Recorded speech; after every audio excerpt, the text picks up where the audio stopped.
విశ్వసించినప్పుడు ఆయన నమ్మదగిన వాడు, నీతిమంతుడు కనుక ఆయన మన ప్రతి పాపమును క్షమించి సమస్త దుర్నీతి నుండి మనల్ని విడిపించి మనల్ని పవిత్రులుగా చేసి నిత్య జీవపు వారసులుగా దేవుడు మనల్ని చేస్తాడు. కనుక నువ్వు ఎలాంటి స్థితిలో ఈ దినం ఉన్నప్పటికీ ప్రభువైన యేసుక్రీస్తు ప్రభువు నీ హృదయం అనే తలుపు వద్ద ఆయన తడుతూ ఉన్నాడు. నువ్వు ఆయన నీ హృదయంలో ఆహ్వానించినట్లయితే ఆయన నీతో ఉండాలని ఆయన యేసుక్రీస్తు ప్రభు ఆశపడుతున్నాడు. ప్రియ దేవుని బిడ్డలారా, కనుక ఆయన యందు విశ్వసించినప్పుడు దేవుడు నిన్ను ఆశీర్వదిస్తాడు.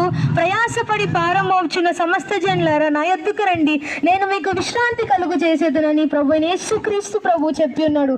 నువ్వు ఎప్పుడైతే ప్రభు యేసుని విశ్వసించి ఆయన దగ్గరికి వస్తావు, ఆయన నీ ప్రతి భారాన్ని తీసివేసి ప్రతి సమస్యను ఆయన తీసివేసి మనకు శాంతిని, సమాధానాన్ని ప్రభువైన యేసుక్రీస్తు ప్రభు అనుగ్రహించాడు. కనుక ప్రభువైన యేసుక్రీస్తునందు విశ్వసించండి.